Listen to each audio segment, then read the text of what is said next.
अस्सलाम वालेकुम। मियाँ बीवी का किसी बात पर इख्तलाफ हो गया। बात यहाँ तक बढ़ गई कि बीवी अपने गुस्से पर कंट्रोल ना करते हुए अपने शोहर से कहने लगी, अगर तुम मर्द हो तो मुझे तलाक दो, मैं एक सेकंड भी तुम्हारे साथ नहीं रह सकती। उसका शोहर खामोशी से उसकी बात को नज़रअंदाज करने की कोशिश करने लगा, लेकिन बीवी ने फिर कहा, तुम मर्द नहीं, अगर हो तो मुझे तलाक दो। हालांकि उसकी बीवी नेकबाज और बड़ी अच्छी सीरत वाली औरत थी, लेकिन ये सब गुस्से की हालत में उसकी ज़ुबान से निकल रहा था।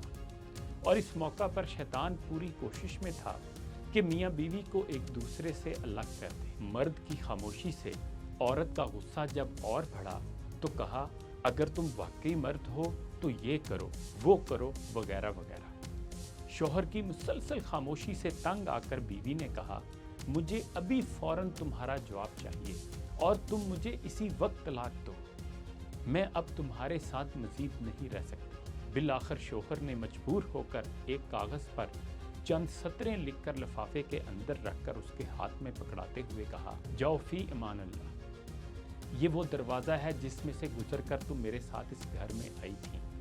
मैंने साबित कर दिया है कि मैं एक मर्द हूँ, तुम अभी अपने मेके चली जाओ। चुनांचे बीवी ने अपना ज़रूरी सामान साथ लिया और अपने मेके चली गई। जब ये बात लोगों में पहुंची तो किसी को यकीन नहीं आ रहा था कि इसका शौहर, जो बड़ा नेक, पारसा और रहमदिल इंसान है, ये कैसे हो सकता है कि वो अपनी बीवी के साथ ऐसा बर्ताव करे। उधर मेके में बीवी के दिन गुजरते गए और आहिस्ता आहिस्ता उसका दम वहाँ घुटने लगा। उसे बहन भाइयों का रवैया अजीब लगने लगा और अपना वजूद अपने मेके वालों पर बोझ लगने लगा। तन्हाई जब ज़्यादा ही सताने लगी तो एक दिन उसने शौहर को फ़ोन किया और रोने लगी और कहा, तुम मेरा सब कुछ हो, मैं तुम्हारे बगैर नहीं रह सकती, तुम मेरी जान हो, मेरी रूह हो, बस तुम ही सब कुछ हो, वगैरह वगैरह। शौहर ने जवाब देते हुए कहा, उम्मे मोहम्मद, तुम आखिर मुझसे क्या चाहती हो? बीवी ने कहा, मैं गलत थी, और कहा, माना कि तुम मर्द हो, लेकिन मैं एक नाकसुल अक्ल औरत हूँ। आदमी ने जवाब दिया, ये तो तुम्हारा मुतालबा था जो मैंने पूरा कर दिया, और अब तुम मुझे साबित करने दो कि मैं मर्द हूँ। बीवी ने कहा, माना कि तुम मर्द हो, लेकिन मैं एक नाकसुल अक्ल औरत हूँ। शौहर ने जब देखा कि औरत उसके सामने अपनी बेबसी और दुख का इजहार कर रही है तो उसने कहा, अच्छा जाओ ज़रा वो लिफाफा खोल कर देखो तो सही जो मैंने तुम्हें लिख कर दिया था। औरत फ़ोन को होल्ड पर रख कर उठी और उस लिफाफे को खोलकर उसमें मौजूद कागज़ के टुकड़े को देखा तो उसमें लिखा हुआ था, ऐ मेरी प्यारी उम्मे मोहम्मद, अगर आसमान ज़मीन पर भी गिर जाए तब भी मैं तुम्हें हरगिज़ तलाक नहीं दूंगा। ये था असल कागज़ जो उसने उस वक्त बीवी को दिया था, लेकिन बीवी ने समझा कि इसमें तलाक के अल्फाज लिखे होंगे। जब बीवी ने कागज़ पढ़ा तो ज़ारो कतार रोने लगी और रोते हुए कहा, आप तो मर्दों के भी मर्द निकले।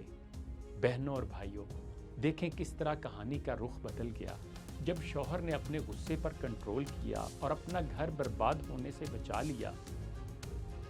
यही है असल मर्दानगी। जो लड़की ज़ुबान दराज होती है उसको तलाक होती है, जो लड़की बहुत ज़्यादा ज़िद्दी होती है उसको तलाक होती है, जो लड़की हर बात पर घर वालों से लड़ाई लेती है उसको तलाक की डिग्री ज़रूर मिलती है। जो लड़की दूसरे लोगों की बातों में आ जाती है वो अपना घर ख़राब कर लेती है। घर को बर्बाद करना और आबाद करना लड़की के अपने हाथ में होता है। समझदार लड़की वो होती है जो मेके की बातें ससुराल में ना करे और ससुराल की बातें मेके में ना जाकर बताए। एक हदीस का मफ़हूम है, जो शख्स शौहर को बीवी के ख़िलाफ़ उकसाए या बीवी को शौहर के ख़िलाफ़ उकसाए वो हम में से नहीं। ओ कमा काल। एक और हदीस का मफ़हूम है, मियाँ और बीवी एक दूसरे का लिबास है। जिस तरह से लिबास हमें छुपाता है उस तरह से शौहर को चाहिए कि बीवी की बुराइयां दूसरों से ना करे और न बीवी को चाहिए कि शौहर की बुराइयां दूसरों से करे। शैतान सबसे ज़्यादा खुश उस वक्त होता है जब मियाँ बीवी का आपस में लड़ाई झगड़ा होता है। खुदा हमें मुस्बत फ़िक्र व अमल इख्तियार करने की तौफीक अता फरमाए। इन्हीं गुज़ारिशात के साथ इजाज़त चाहूँगा। अपना ख्याल रखिएगा। अल्लाह हाफ़िज़।